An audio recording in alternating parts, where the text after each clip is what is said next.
नमस्कार, grand Asian news में आप सभी का स्वागत है। ताजा खबरों के साथ हाजिर हूं मैं प्रीति विश्वास। बढ़ते हैं बुलेटिन की ओर, पर उससे पहले आई नजर डालें हेडलाइंस।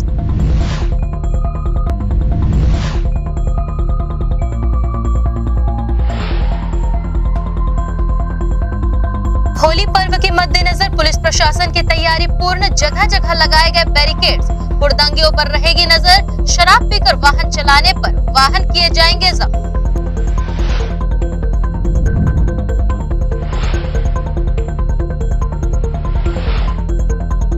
दुर्ग नगर निगम महापौर ने एएनएम और मितानिनों का किया सम्मान। नगर निगम को स्वच्छता रैंकिंग में अव्वल लाने लोगों को स्वच्छता के प्रति जागरूक करने की करी अपील।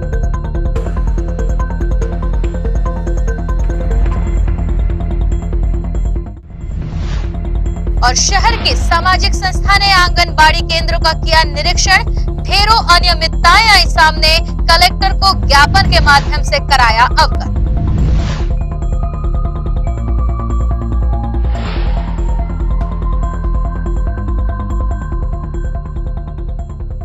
अब खबरें विस्तार से। दुर्ग शहर अतिरिक्त पुलिस अधीक्षक संजय ध्रुव ने होली से पूर्व अपनी प्रतिक्रिया दी। उन्होंने कहा कि शहर में शांति व्यवस्था बनाए रखने के लिए दुर्ग पुलिस प्रतिबद्ध है। इसके तहत निगरानी शुदा बदमाशों को गिरफ्तार किया जा चुका है। लोग भी सावधानी पूर्वक होली का त्योहार हर्ष और उल्लास से मनाएं। आगामी होली त्योहार को ध्यान में रखते हुए दुर्ग पुलिस ने अपनी कवायद जारी शुरू कर दिया है। इसमें प्रमुख रूप से चौक चौराहों में हम नाकेबंदी और चेकिंग पॉइंट के माध्यम से अपराधी तत्वों पर नकल कसने की कोशिश कर रहे हैं और साथ में जितने भी गुंडे बदमाश और अपराधी तत्व हैं उनके खिलाफ लगातार अभियान जारी है। जितने पुराने चाकूबाज हैं उनके खिलाफ कार्रवाई की गई है। लगभग 4 दर्जन से अधिक गुंडे बदमाश और चाकूबाजों के खिलाफ कार्रवाई की जा चुकी है और रात्रि में हमारे द्वारा लगातार कानूनी गश्त की जा रही है। लोगों से यही अपील रहेगी कि होली का पर्व जो है खुशी और आपसी भाईचारा का है और अति उत्साह में चीजों को, अपनी सीमाओं को लांघने की कोशिश को नहीं करनी चाहिए। पल्स पोलियो अभियान में उत्कृष्ट कार्य करने वाली एएनएम और मितानिनों को राष्ट्रीय टीकाकरण दिवस पर महापौर ने किया सम्मान। नगर पालिक निगम दुर्ग में आजादी का अमृत महोत्सव अंतर्गत निगम सीमा क्षेत्र के शहर में पल्स पोलियो अभियान में उत्कृष्ट कार्य करने वाली एएनएम और मितानिनों को शहरी स्वास्थ्य कार्यकर्ता एवं मितानिनों का राष्ट्रीय टीकाकरण दिवस के मौके पर निगम के डाटा सेंटर सभागार में महापौर धीरज बाकलीवाल ने सम्मान किया। इस अवसर पर एमआईसी सदस्य अब्दुल गनी, संजय कोहले, भोला मोहबिया, एल्डरमैन अजय गुप्ता, डॉक्टर खंडेलवाल मौजूद रहे। गौरतलब है कि 27 फरवरी से 1 मार्च के बीच पल्स पोलियो अभियान आयोजित किया गया था।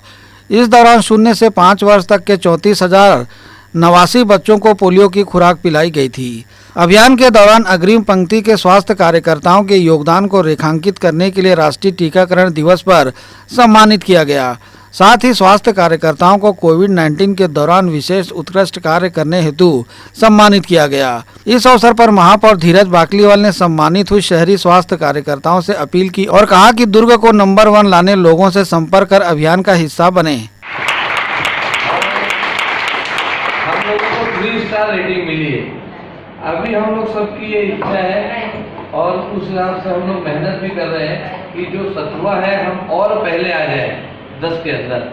तो मेरा आप सभी हमारी दीदियों से निवेदन है कि वार्ड में जहाँ जहाँ आप जाते हैं तो स्वच्छता को लेके एक जन जागरूकता अभियान, जहाँ हम बात करते हैं, जहाँ बैठते हैं, वो आप लोगों के माध्यम से भी चले। गीला कचरा, सूखा कचरा को लेके हमारे हेल्पलाइन नंबर भी दिए हुए, निदान 1100 है और स्वच्छता को लेके चलाएं, क्योंकि आने वाले समय में दुर्ग हम लोग चाहते हैं नंबर 1 आए, जहाँ आज इंदौर है। ग्रैंड एशियन न्यूज के लिए दुर्ग से नसीम फारूकी की रिपोर्ट। स्वदेश मानवाधिकार संगठन छत्तीसगढ़ और हिंदू जागरण मंच द्वारा 17 मार्च गुरुवार को सूर्या मॉल में द कश्मीर फाइल्स का निःशुल्क प्रदर्शन शहर के लोगों के लिए रखा गया है। फिल्म के निःशुल्क प्रदर्शन का उद्देश्य बताते हुए संगठन के प्रदेश अध्यक्ष छोटू चावला, प्रदेश महामंत्री इंद्रजीत सिंह ने कहा कि ऐसे अधिकांश लोग हैं जिन्हें कश्मीर के पूर्व इतिहास की जानकारी नहीं है।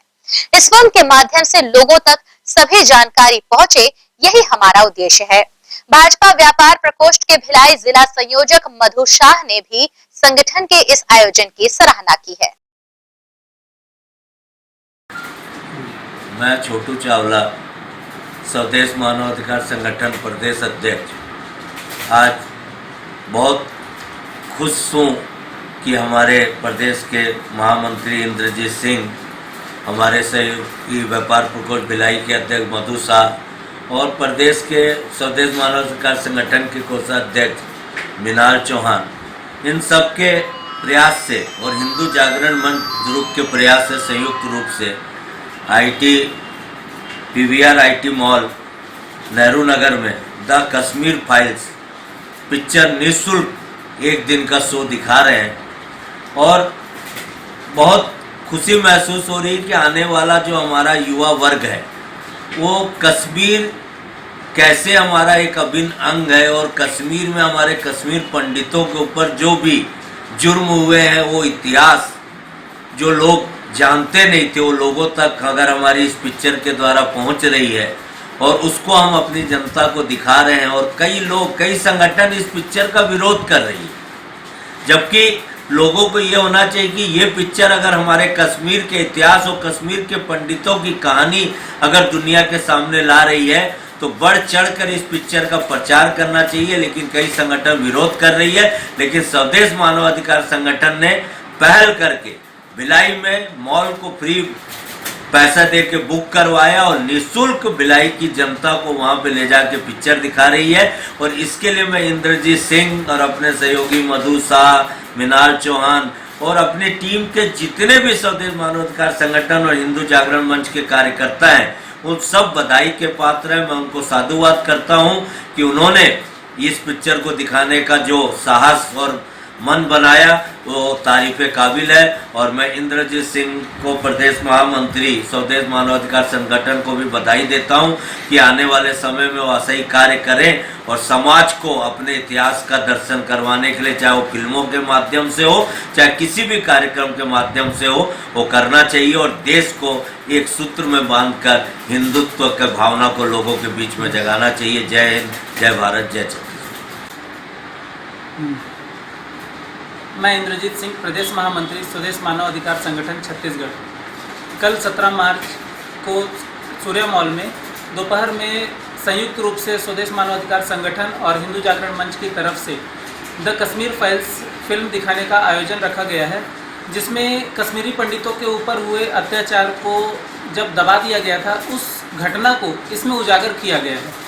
और कश्मीरी पंडितों के ऊपर हुए घटना को मैं चाहता हूं कि हमारे युवा देखें, भिलाई के नगरवासी देखें, प्रदेशवासी देखें और जागरूक हों और उन्हें पता चले कि पहले कश्मीरी पंडितों के ऊपर कितना अत्याचार हुआ है और अधिक से अधिक मात्रा में इस मूवी को देखें और सहयोग प्रदान करें। क्या उद्देश्य है संगठन का जो मूवी दिखाई जा रही है लोगों को? मूवी दिखाने का उद्देश्य ये है कि युवा वर्ग जो कई जानकारी ऐसी हैं, कई हमारा जो इतिहास है जिसे दबा दिया गया है, पहले उसको उजागर किया गया, कश्मीरी घटना को दबा दिया गया है, उसको उजागर किया गया है इस मूवी के द्वारा और जिसका कई जगह से कई संस्थाओं के माध्यम से विरोध भी किया जा रहा है।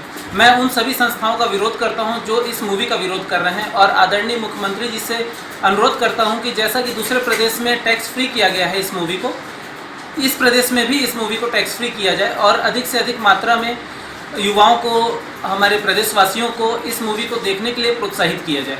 धन्यवाद। जय भारत। जी भैया। मैं मधु शाह, व्यापार प्रकोष्ठ जिला भिलाई।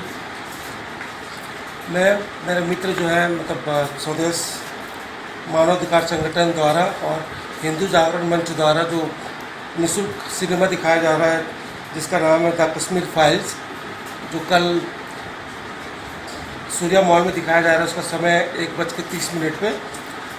तो इसका मैं अपनी और अपनी पार्टी की ओर से पूरा समर्थन करता हूँ और इस तरह का आयोजन मतलब होता रहे आगे, इसका मैं आशा करता हूँ। धन्यवाद।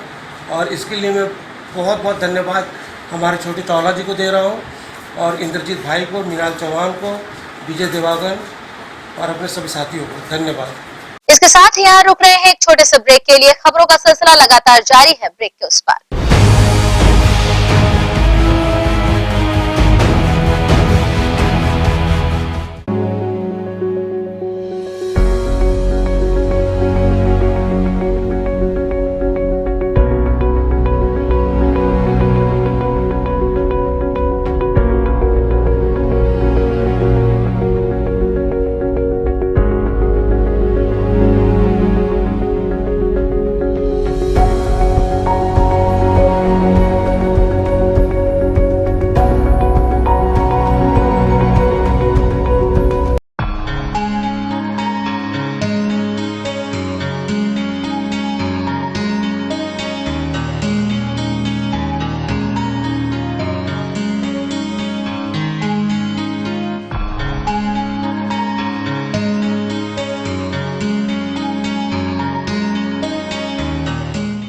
शहर के हृदय स्थल civic centre Chowpatty open ground में 16 फरवरी से शानदार शुभारंभ हैंडलूम एक्सपो का किया गया है। जी हां, ट्रेडिशनल हैंडलूम एक्सपो में 18 राज्यों के कारीगरों द्वारा निर्मित वैरायटियां यहां पर उपलब्ध है।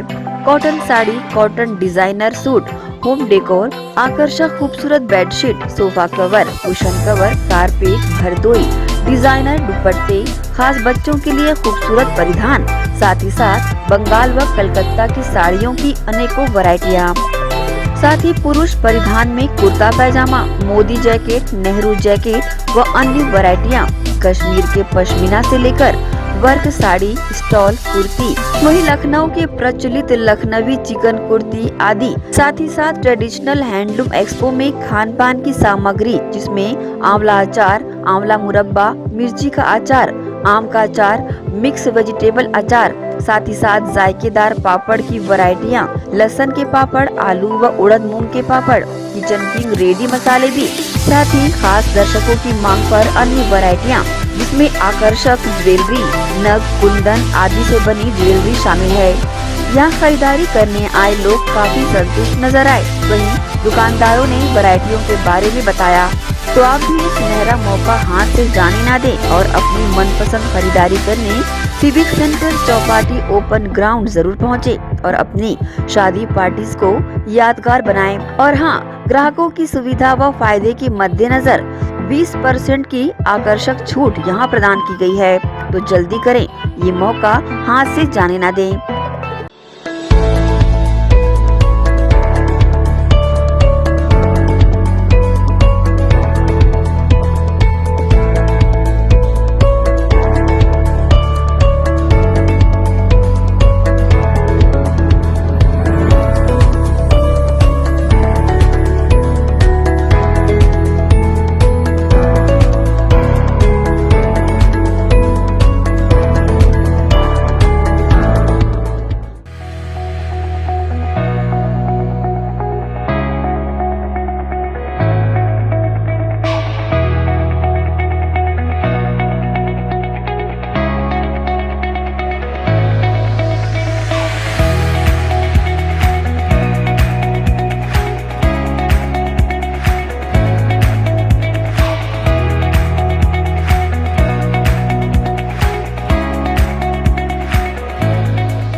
Chandigarh pure veg dhaba and restaurant, जी हां, भिलाई शहर के हृदय स्थल सुपेला में वन नेशनल हाईवे से महज चंद कदमों की दूरी पर, साथ ही साईराम टाटा मोटर्स के बाजू Chandigarh pure veg dhaba and restaurant.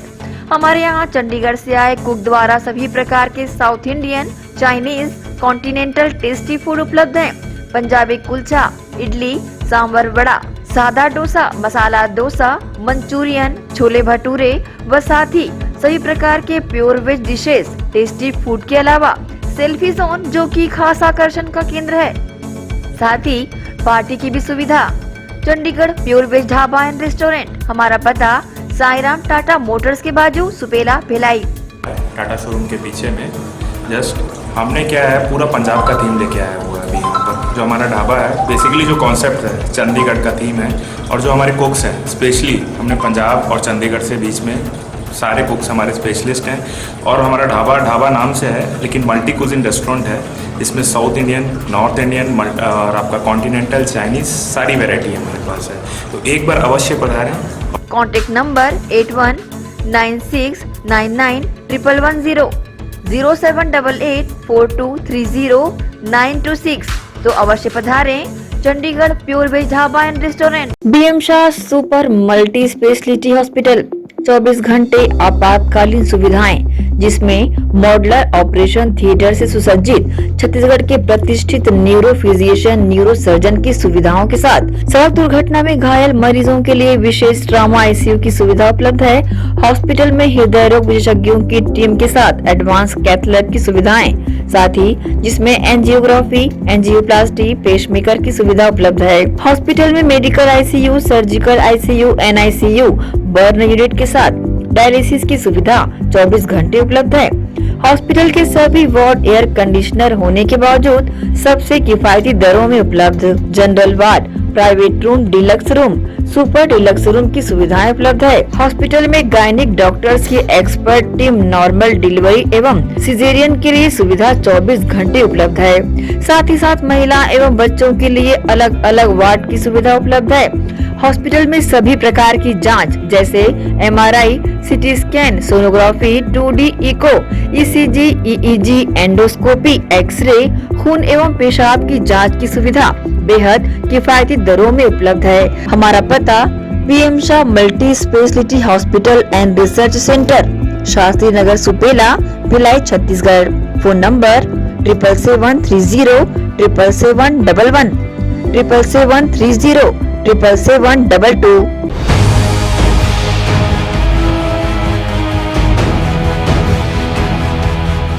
Break के बाद बुलेटिन में आप सबका स्वागत है। ये शुरू करें खबरों का सिलसिला एक बार फिर।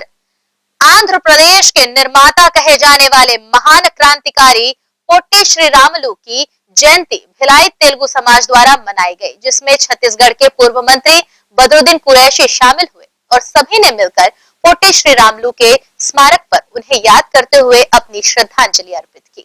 पोट्टी श्री रामुलु भारत के एक महान क्रांतिकारी थे। मद्रास राज्य से अलग आंध्र प्रदेश राज्य के निर्माण की मांग को लेकर उन्होंने आमरण अनशन किया, जिसके कारण अंततः उनकी अनशन के 56वें दिन मृत्यु हो गई।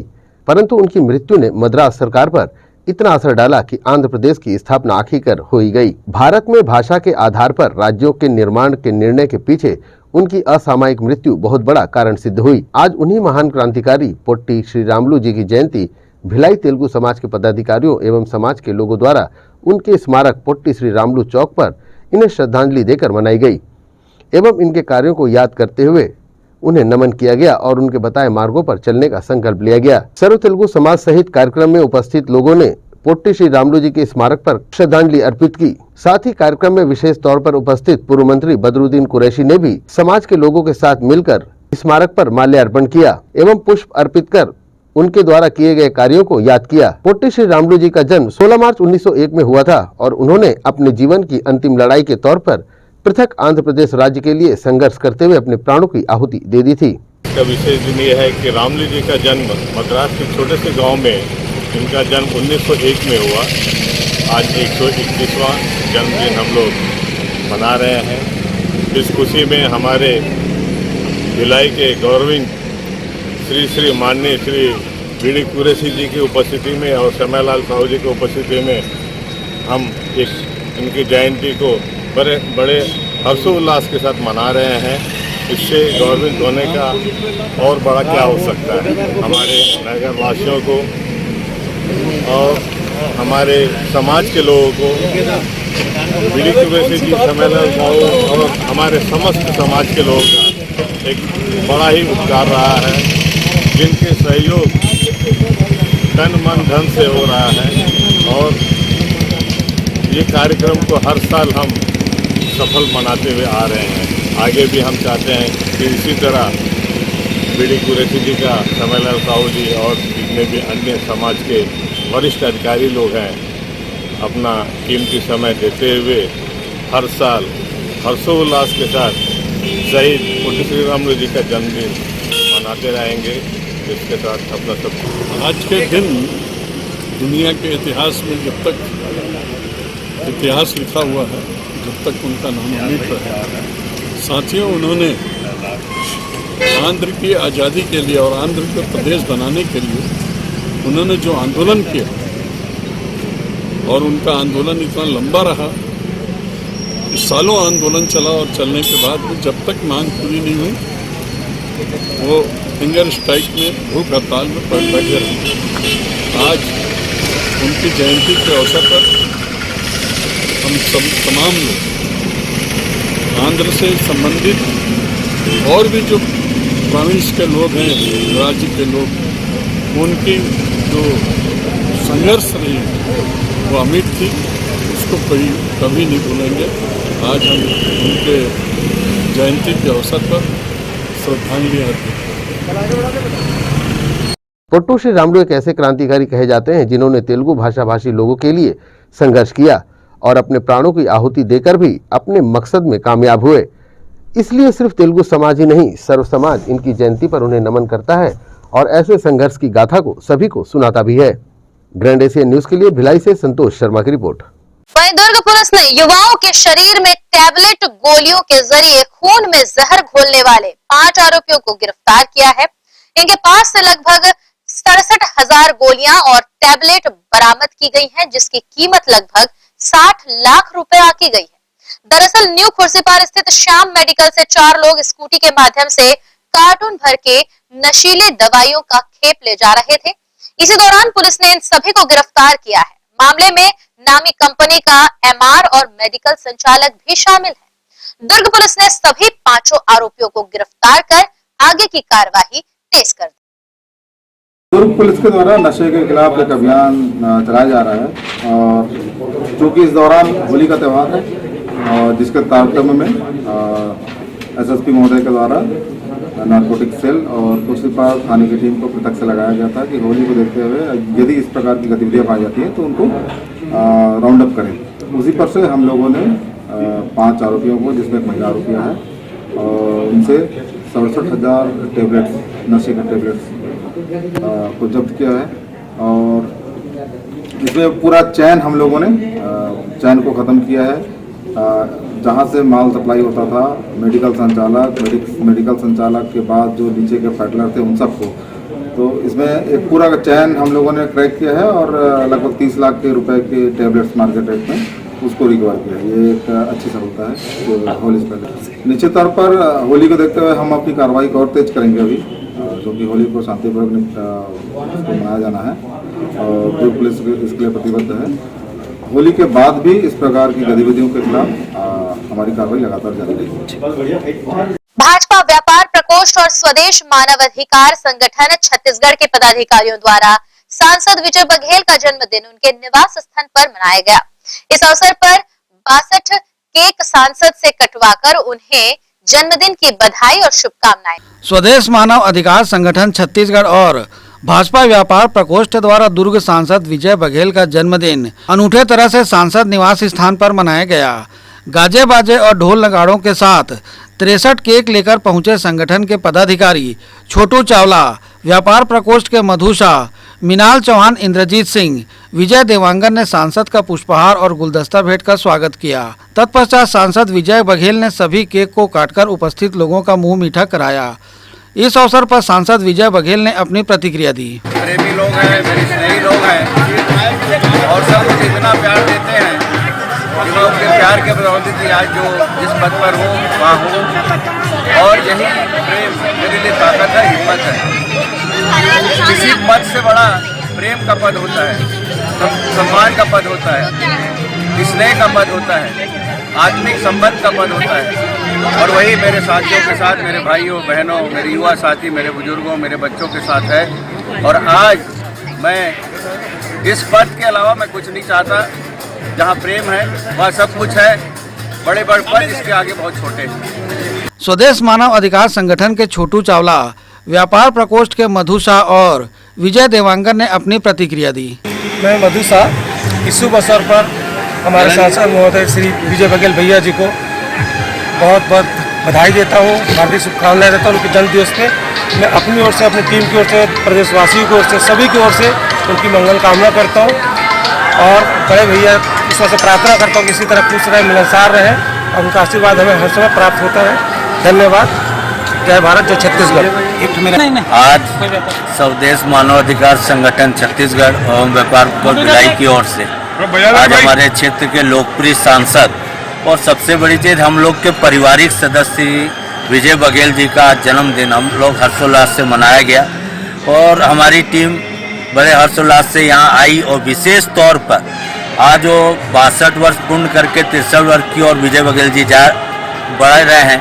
तो हम लोग ने 62 केक और 63वां केक विजय बघेल जी के हाथ से आज कटवाया और जो मन को खुशी लगी, ऐसा लगा कि आज हम अपने सांसद का बर्थडे नहीं, अपने बड़े भाई का बर्थडे मना रहे हैं। क्योंकि आज से 20 साल पहले भी जो विजय बघेल जी जो हमारे साथ हमारे पारिवारिक सदस्य बन के रहते थे, आज भी वही पारिवारिक सदस्य और उनका प्रेम हम लोग को मिल रहा है। और इसी के कारण आज यहाँ पे हजारों की संख्या में लोग आए और उनका बर्थडे मनाया और हम उनकी अच्छी भविष्य की कामना करते हैं और चाहते हैं कि आने वाले समय में भी विजय भैया ही हमारे क्षेत्र का नेतृत्व करें और हमें भी हर साल ऐसी उनका जन्मदिन मनाने का मौका मिले और अगली बार हम फिर 62 की जगह 63 केक बनाकर उनका बर्थडे फिर से मनाएंगे और धूमधाम से मनाएंगे और प्रेम भाव से मनाएंगे। इसी के साथ उनको जन्मदिन की हार्दिक शुभकामनाएं।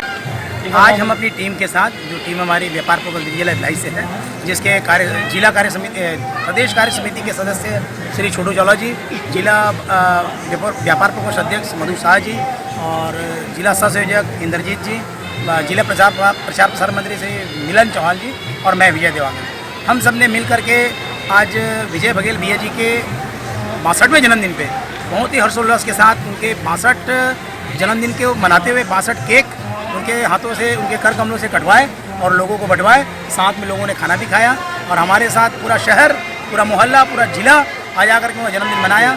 और इसके साथ हम लोग आशा करते हैं कि आगे भी 63वां जन्मदिन, जो आज हमने उनका 63वां केक काट दिया है, अगले साल भी हम 63वें जन्मदिन पे 63 केक प्लस 64वां केक लेकर के आकर के उनका जन्मदिन। गौरतलब है कि सांसद विजय बघेल को जन्मदिन की शुभकामनाएं देने हजारों की संख्या में लोग पहुंचे थे। सभी ने सांसद को बधाई देकर उनके उज्जवल भविष्य की कामना की। ग्रैंड एशियन न्यूज के लिए संजय दुबे। यहाँ रुक रहे हैं एक और छोटे से ब्रेक के लिए।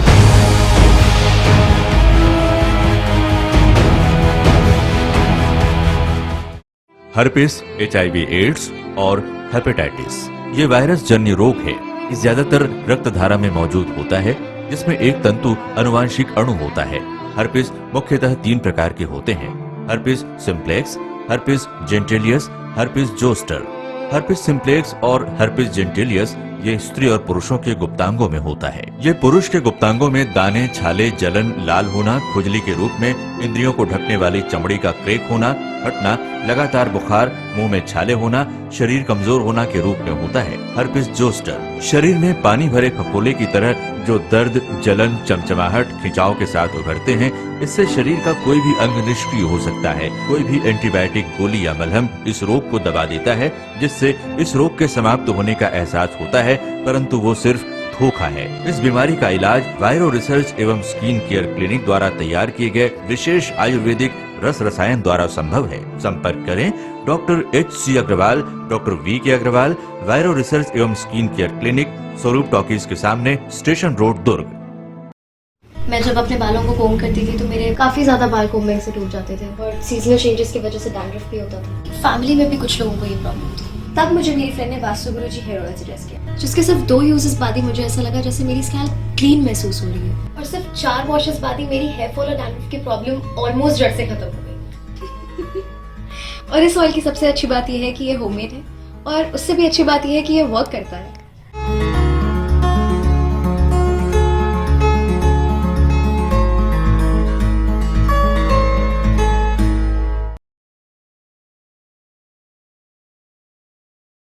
भिलाई के प्रमुख स्थल पावर हाउस में स्थित होटल शिव प्रभा इन एवं town king the family restaurant नवीन साज सज्जा एवं आधुनिक सुविधाओं से लैस। हमारी विशेषताएं: economic suite, executive suite, premium suite and presidential suite. Town king the family restaurant, लाजवाब स्वाद से भरपूर नाश्ते एवं भोजन की उत्तम व्यवस्था।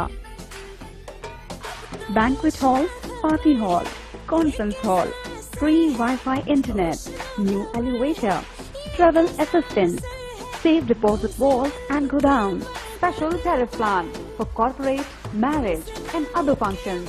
Online booking facilities available. Sweet home away from home. Power House railway station व बस स्टैंड से मात्र 500 मीटर पर स्थित hotel Shiv Prabha inn and town king the family restaurant, 46 C market, अपना केसी लॉज के बाजू में। Power house Bhilai. Contact 98932-15251 or 8966-981590.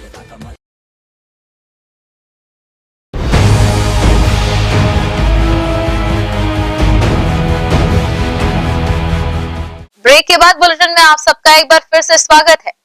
16 मार्च राष्ट्रीय टीकाकरण दिवस के अवसर पर भिलाई 3 के स्वास्थ्य केंद्र में स्वास्थ्य कर्मियों के सम्मान समारोह का आयोजन किया गया। इस दौरान बेहतर टीकाकरण करने वाले स्वास्थ्य कर्मियों एवं मितानिनों का सम्मान किया गया। राष्ट्रीय टीकाकरण दिवस के अवसर पर भिलाई 3 के स्वास्थ्य केंद्र में बेहतर टीकाकरण करने स्वास्थ्य कर्मियों सहित मितानिनों का सम्मान किया गया। इस अवसर पर मुख्य रूप से शामिल भिलाई चरोदा नगर निगम के महापौर निर्मल कोसरे ने स्वास्थ्य कर्मियों के कार्यों की सराहना करते हुए कहा कि कोरोना काल में संक्रमण को रोकने में स्वास्थ्य कर्मियों की अहम भूमिका रही है। साथ ही उन्होंने यह भी बताया कि भिलाई 3 के शासकीय स्वास्थ्य केंद्र के परिसर में छांव के लिए डोम का निर्माण किया जाएगा। इसके अलावा सौंदर्यीकरण के तहत पेवर ब्लॉक भी बिछाया जाएगा। आज सर्वप्रथम तो मैं राष्ट्रीय टीकाकरण दिवस की बहुत बधाई एवं शुभकामनाएं देता हूं और पाटन विकासखंड के अंदर चरौदा स्वास्थ्य केंद्र जो है इस बार राष्ट्रीय टीकाकरण के लिए जो चयनित हुआ है, राष्ट्रीय प्रमाण पत्र जिनको मिल रहा है, मैं उनको बहुत बधाई देता हूं और निश्चित रूप से एक टीम भावना के साथ यहाँ के बीएमओ और यहाँ के स्वास्थ्य अधिकारियों ने बहुत ही अच्छा काम किया है, जिसका परिणाम है कि लगातार पाटन के बाद चरौदा और आगामी समय में भी हम कार्य योजना बना के काम करेंगे तो भिलाई 3 भी इस अवार्ड से वंचित नहीं रहेगा। मैं इन लोग को बहुत बधाई एवं शुभकामनाएं देता हूं।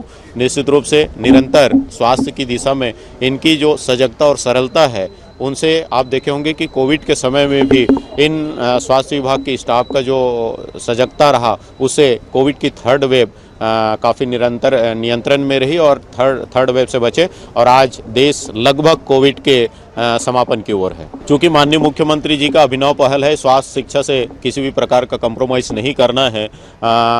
शासन के द्वारा जो हमारे दुर्ग जिले का जो डीएमएफ की राशि रहती है, डीएमएफ की राशि में से 75% राशि स्वास्थ्य और शिक्षा में खर्च किया जाना है। उसी तारतम्य हम लोगों ने डीएमएफ के माध्यम से 22,16,000 के डोम निर्माण के लिए माननीय कलेक्टर जी को पहले ही अवगत करा दिया है और 23 लाख रुपए की राशि से पेवर ब्लॉक यहाँ बनना है, तो डीएमएफ से राशि बहुत जल्द हमारे स्वास्थ्य विभाग को मिलेगा। आज 16 मार्च को राष्ट्रीय टीकाकरण दिवस पर शासन के निर्देशानुसार यहाँ पे हमारे स्वास्थ्य कर्मियों को सम्मानित करने का बहुत ही अभिनव पहल की गई है।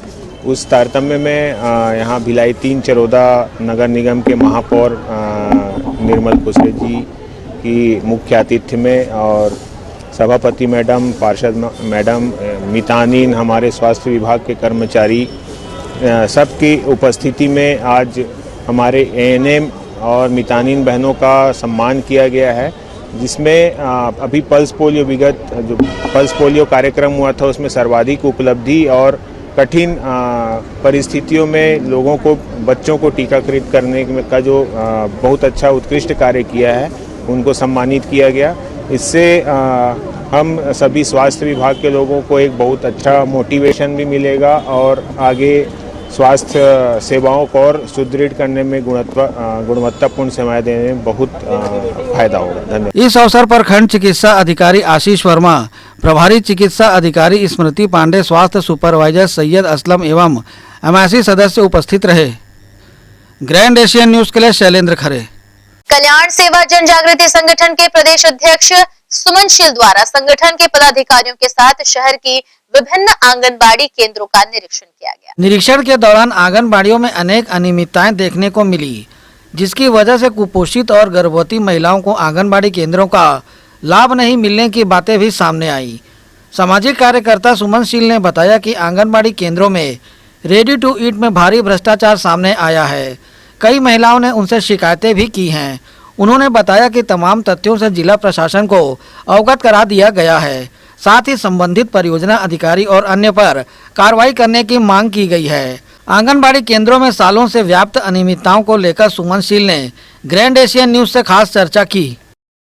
नमस्कार। आज हमारे साथ मौजूद है सामाजिक कार्यकर्ता सुमन सिंह जी, जिनके द्वारा अभी शहर की में संचालित विभिन्न आंगनबाड़ी केंद्रों का निरीक्षण किया गया और तमाम तरह की खामियां इनके द्वारा कहा जा रहा है कि यहाँ आंगनबाड़ियों में तमाम तरह की खामियां इन्हें देखने को मिली। किस तरह की खामियां, किस तरह से संचालन किया जा रहा है, इस संबंध में हम इन्हीं चर्चा। सुमन सिंह जी, आपका स्वागत है ग्रैंड एशिया न्यूज में। क्योंकि सबसे पहले सर एक सवाल आपसे ये आता है, क्योंकि आप कल्याण सेवा जन जागृति संगठन के प्रदेश अध्यक्ष हैं और आपके द्वारा अभी शहर में संचालित विभिन्न आंगनबाड़ी केंद्रों का निरीक्षण किया गया लगातार 15-20 दिनों से। तो इसके लिए आपके द्वारा, चूंकि जिला कलेक्टर को किसी तरह का कोई परमिशन लिया गया, किस अधिकार के द्वारा आपके द्वारा निरीक्षण किया गया? सबसे पहली बात तो यह है कि मैं एक नागरिक हूँ और एक मेरा मौलिक अधिकार है। मेरे क्षेत्र में अगर खाद्य सामग्री से संबंधित हो या शासन से संबंधित जो भी कोई चीज है, उसका अधिकार है। एक नागरिक होने के नाते वो उसको पूछने का पूरा अधिकार है। उसके बावजूद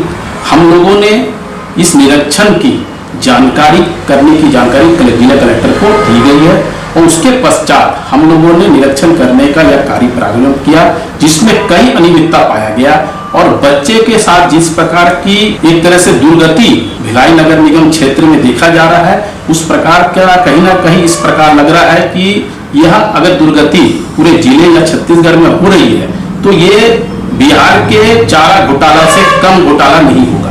क्योंकि सरकार द्वारा जो आंगनबाड़ी केंद्रों का संचालन किया जाता है, सरकार की पूर्ण रूप से मंशा एक प्रकार से ही है कि कुपोषित बच्चों को स्वस्थ करना, गर्भवती महिलाओं को स्वस्थ रखना, विभिन्न उन्हें पोषक खाद्य पदार्थ उपलब्ध कराना। क्योंकि आपके द्वारा लगातार जो निरीक्षण किया गया है, तो किस तरह की जो खामियां आपको देखने को मिली है अभी सामने?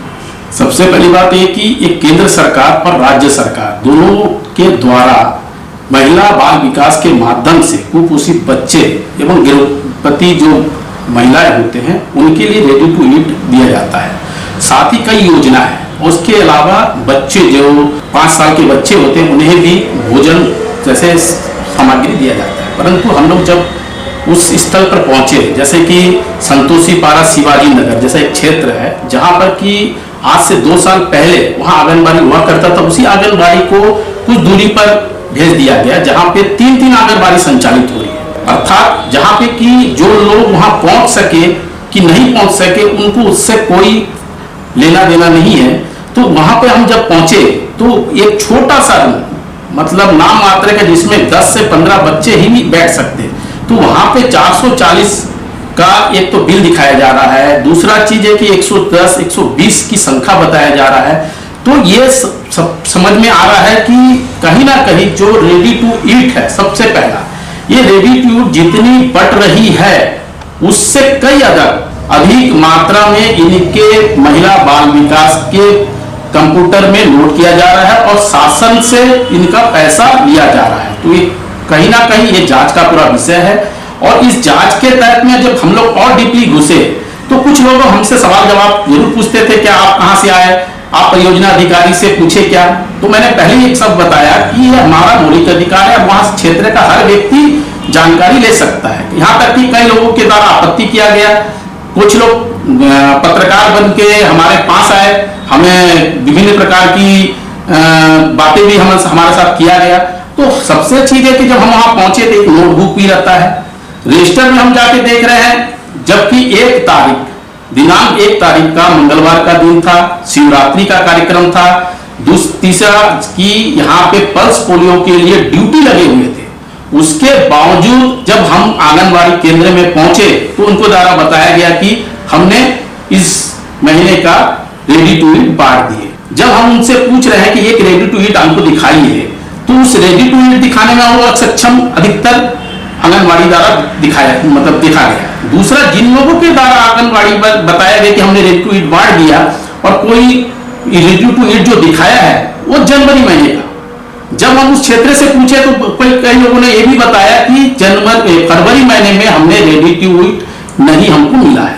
तो इसका समझ में आ जाता है कि जब रेडी टू ईट पहुंचा ही नहीं तो बांट कैसे दिया, वो भी मंगलवार का दिन जिस दिन पल्स पोलियो का कार्यक्रम था। फिर हमने 3 तारीख को जब पहुंचे तो कम से कम इनके परियोजना अधिकारी, जबकि वो छुट्टी में थे, हम लोग जब कार्यालय पहुंचे तो वहीं के द्वारा बताया गया कि वो छुट्टी में है।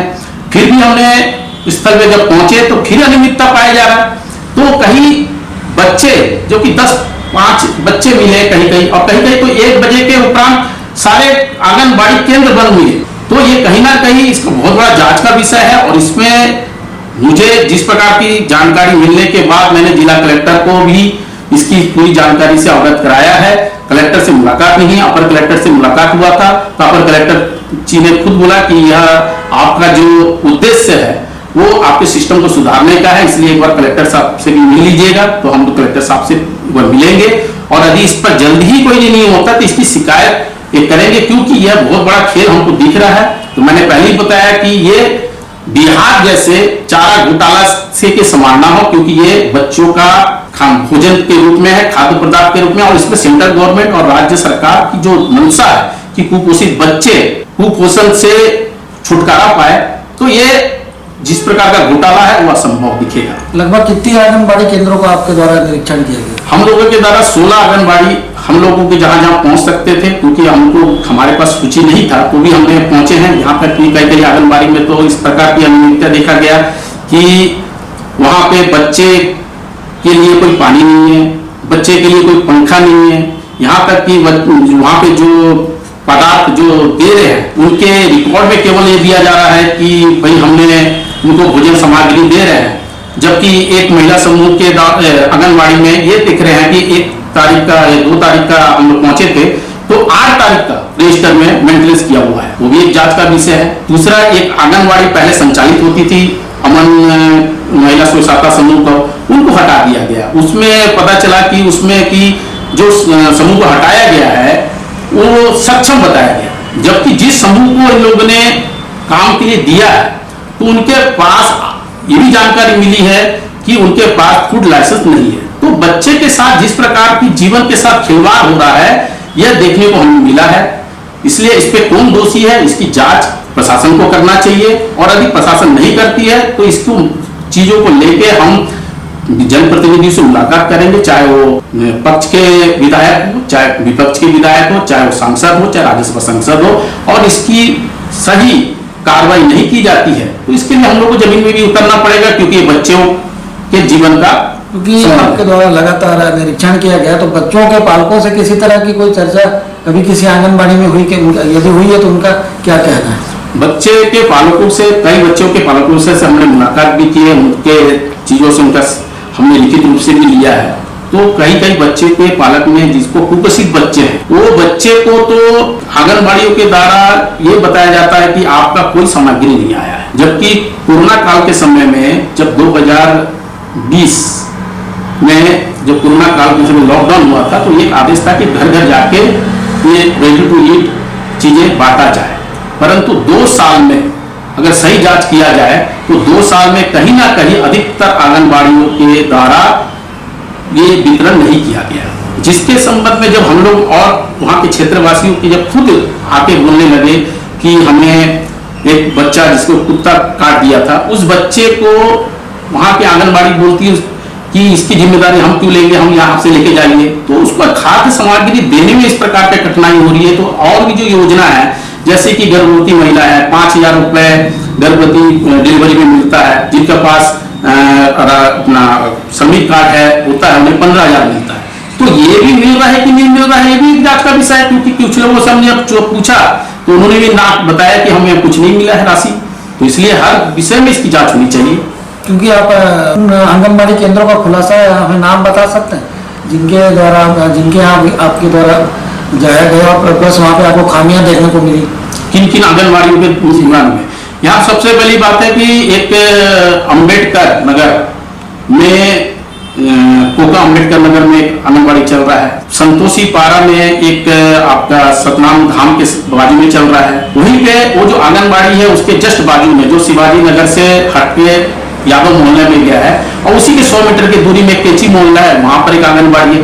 उसी आंगनबाड़ी में जो कार्यकर्ता होते हैं, एक ही कार्यकर्ता लगभग 3 आंगनबाड़ी को संचालित कर रहे हैं, और कहीं कहीं तो कार्यकर्ता नहीं है तो कहीं कहीं सहायिका नहीं है। तो उन पदों में अभी तक क्यों नहीं रखा गया है?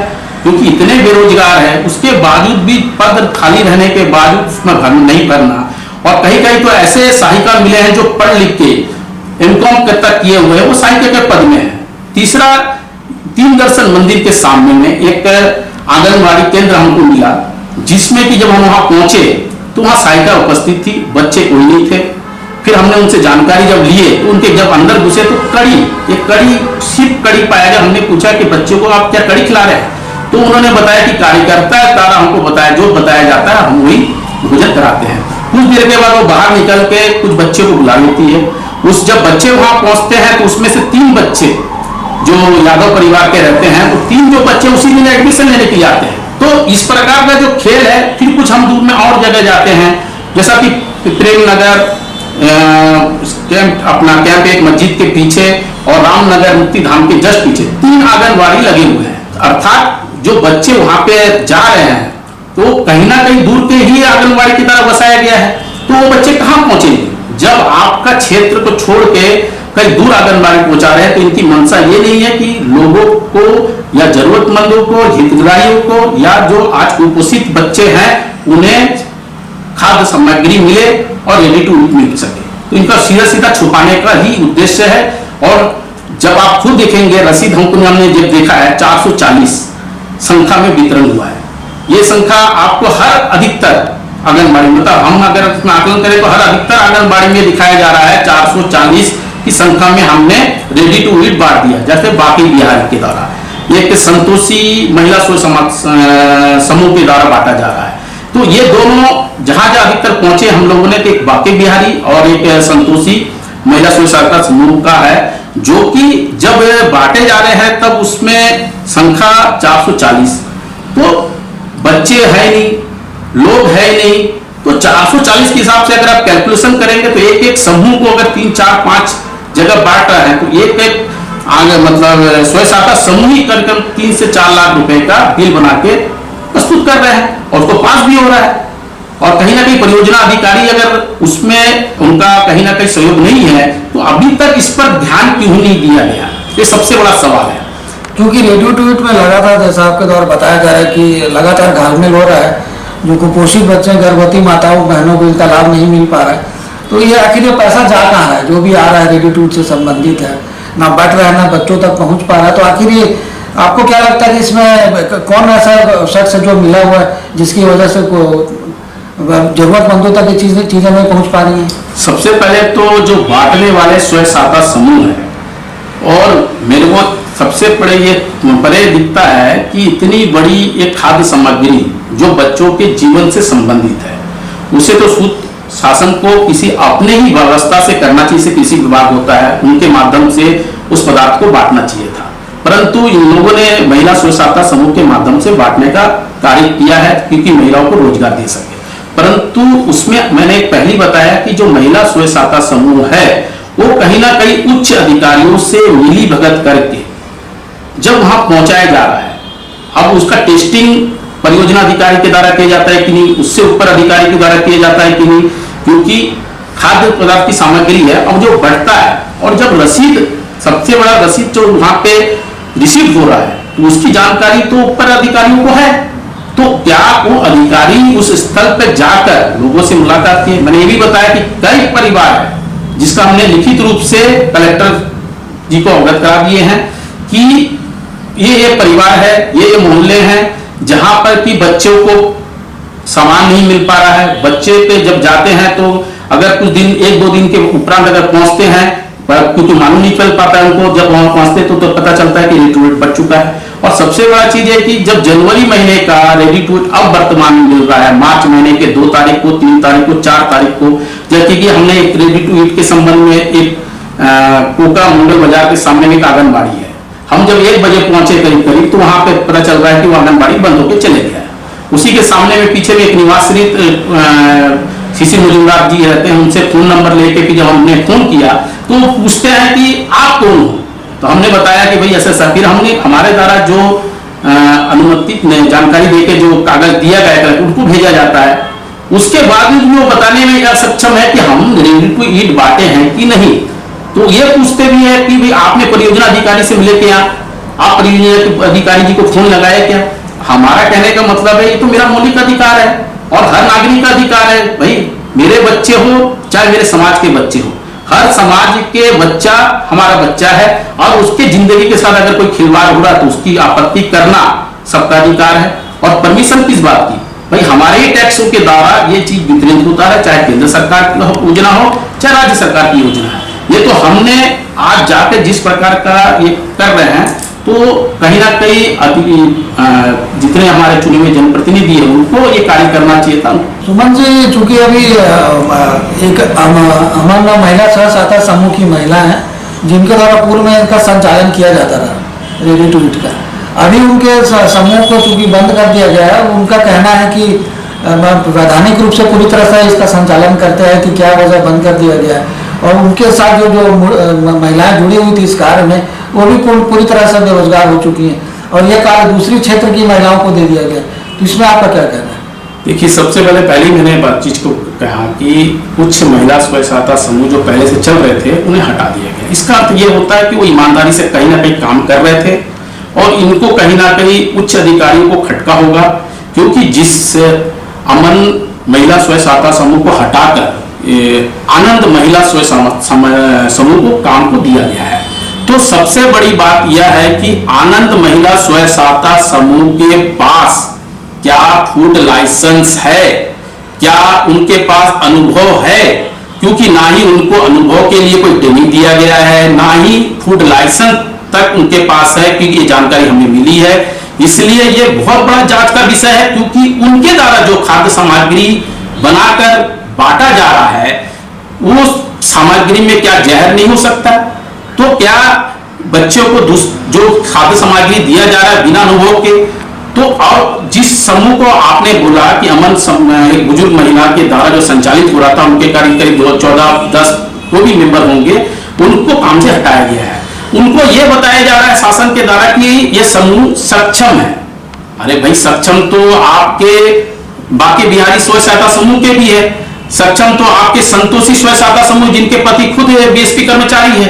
तो इसका अर्थ यह होता है कि कहीं ना कहीं वो जो स्व सहायता समूह चल रहा था वो कहीं ईमानदारी से हो सकता चल रहा होगा, वो भी जांच का विषय है, क्योंकि हम उसको पूर्ण रूप से नहीं बोल सकते। मगर जो कारण बताया गया है कि सक्षम होना, सक्षम अगर है तो और अच्छी बात है, क्योंकि उनके द्वारा अगर सक्षम के द्वारा किया जा रहा है तो और अच्छी बात है कि लोगों तक अच्छी चीज पहुंचेगी। तो ये बहुत बड़ा विषय है, क्योंकि जिस आंगनबाड़ी को हटाया गया है वो आंगनबाड़ी क्यों हटाया गया है, इसलिए उनको भी इस जांच में रखना चाहिए। और इस जो हम लोगों ने जो जांच लगभग करके शासन को जानकारी देने में जो कार्य कर रहे हैं, तो इसका सबसे बड़ा खुलासा उन्हीं के साथ उनके पास से मिल सकता है। और मैंने पहले बताया कि इस संबंध में समस्त जानकारी यहाँ के, चाहे वो भारतीय जनता पार्टी के विधायक हो, चाहे कांग्रेस पार्टी के विधायक हो, चाहे वो भारतीय जनता पार्टी के सांसद हो, चाहे राज्यसभा के सांसद हो, किसी भी दल का हो, इस विषय को लेकर अगर जिला कलेक्टर के द्वारा जल्द कार्रवाई नहीं किया जाता है तो एक शिकायत सबसे पहले संभाग आयुक्त को किया जाएगा और उसके उपरांत सारे जनप्रतिनिधियों से मिलकर इस विषय को रखा जाएगा। और यदि इस विषय को लेकर पक्ष जल्द ही इस पर निराकरण नहीं करता है, इस समस्या पर ध्यान नहीं देता है, तो इसका अर्थ होगा कहीं ना कहीं हमारे पक्ष के जनप्रतिनिधि भी कहीं ना कहीं इससे मिले हुए होंगे। तथा अगर विपक्ष इसको विधानसभा सत्र में और हमारे सांसद के द्वारा लोकसभा सांसद में अगर इस बात को नहीं उठाता है, क्योंकि ये मैंने पहले कहा कि ये जो घोटाला है, अगर एक घोटाला के रूप में, अगर बड़ा घोटाला के रूप में उभरता है छत्तीसगढ़ राज्य में, तो ये बिहार के चारा घोटाला से कम नहीं होगा। इसलिए इस पर मैं सभी जनप्रतिनिधियों से अनुरोध करूंगा कि इस पर पूर्ण रूप से ध्यान दें और इस प्रकार के हो रहे अव्यवस्था को दुरुस्त करने में हमारी और जनता की साथ ही समाज का मदद करें। सुमन सिंह जी का आपका धन्यवाद, आभार। चूंकि आपने इतनी जो अंदर की बातें आंगनबाड़ी को लेकर के इसका आपके द्वारा पूरी तहकीकात की गई, लोगों तक इस तथ्यों को पहुंचाया गया, किस तरह से रेडी टू ईट में अभी जो घपलेबाजी है सामने आ रही है। सवाल अंतिम सवाल आपसे एक ये है कि चूंकि इस जो परिक्षेत्र में परियोजना अधिकारी की चूंकि जो तमाम तरह की जो बातें निकल कर सामने आई, आपने परियोजना अधिकारी के पास एक बार भी इस बातों को रखने का प्रयास किया? हम लोगों ने इस मतलब निरीक्षण करने से पहले हमने महिला बाल विकास के कार्यालय में पहुंचे थे तो पता चला कि वो छुट्टी में है। दूसरी चीज है कि जब हम निरीक्षण कर रहे तो परियोजना अधिकारी की ही कमियां दिखी जा रही है, क्योंकि ये जो कार्य है परियोजना अधिकारी का कार्य है। तो हम अगर चोर को ही अगर पहले से अवगत करा दे या तो परियोजना अधिकारी है कि नहीं बेस्पिरिट में चोर है, वो तो बात जांच का विषय है। मगर जब हमको दिख रहा है कि कहीं ना कहीं परियोजना अधिकारी की एक कमी है तो अगर हम उन्हीं को अवगत करा देते, क्योंकि 2-3 तारीख के बाद से सारे आंगनबाड़ी को अवगत हो चुका था कि हम लोग आंगनबाड़ी पहुंच रहे हैं, तो उसके बाद हम लोग को जो जानकारी देने थे लोग डायरेक्ट मना करते थे। तो इससे समझ में आता, जबकि हम सवाल एक ही पूछते थे कि क्या आपका रेडी टू ईट बटा है, तो ये सीधा साफ कहते थे कि हमको जानकारी नहीं है। कोई जो सही बोलते थे, जैसा कि मैंने पहले अपने सतनाम धाम कैंप 2 संतोषी पारा की एक आंगनबाड़ी कार्यकर्ता स्वयं स्वीकार की कि हमारे द्वारा फरवरी माह में आंगनबाड़ी का जो रेडी टू ईट बर्तन नहीं बटा है और अभी वर्तमान में भी नहीं बटा है। तो सीधा सीधा समझ में आ रहा है कि अगर परियोजना अधिकारी को मालूम चल जाता तो कहीं ना कहीं परियोजना अधिकारी इनको पहले से अलर्ट कर दिए रहते या तो पहले से कार्यालय बंद कर दिए रहते। इसलिए मुझे लगता है कि परियोजना अधिकारी ऊपर की मतलब भगवान की महिमा है कि उन्होंने छुट्टी लेके रखा, तब तक हमने इस विषय को लेकर हमने जांच करने में हमको मदद मिला। मगर 3-4 तारीख के बाद हमने पूरी समझ में आ गया कि इनको पूर्ण रूप से जानकारी मिल चुकी है और परियोजना अधिकारी को भी जानकारी मिल चुकी है, क्योंकि उसके बाद उन्होंने अपना छुट्टी भी सुनने में आया कि समाप्त करके और वह पहुंच गए। ये थे हमारे साथ सामाजिक कार्यकर्ता सुमन सिंह जी, जिनके द्वारा भिलाई शहर की लगभग अधिकांश आंगनबाड़ी केंद्रों का निरीक्षण किया गया और तमाम दस्तावेजों के साथ आज हमारे कार्यालय में उपस्थित हुए। तमाम तरह की खामियां जो है कि रेडी टू ईट में देखी जा रही महिला समूह, कई चीज़ें, कई आंगनबाड़ी चीज़ें सही भी सामने आई, कहीं ज़्यादातर आंगनबाड़ियों में व्यवस्थाएं गड़बड़ नजर आई। तो इनके द्वारा तमाम तथ्यों से जिला कलेक्टर महोदय को अवगत करा दिया गया। यदि इसके बाद भी इनका कहना कार्रवाई नहीं होती है तो संभावित आयुक्त को ज्ञापन दिया जाएगा। और चूंकि हमारा भी यह मानना है कि जिस तरह की राज्य सरकार, केंद्र सरकार की यह योजना है कुपोषित बच्चों को स्वस्थ करना, गर्भवती महिलाओं को लेकर, यदि उनके ही इस मामले में किसी के द्वारा पैसा खाया जाता है, भ्रष्टाचार किया जाता है, तो निश्चित रूप से वो सजा का पात्र है। नमस्कार। और इसी के साथ न्यूज बुलेटिन में फिलहाल इतना ही। अब आपसे चाहेंगे इजाजत। नमस्कार, धन्यवाद।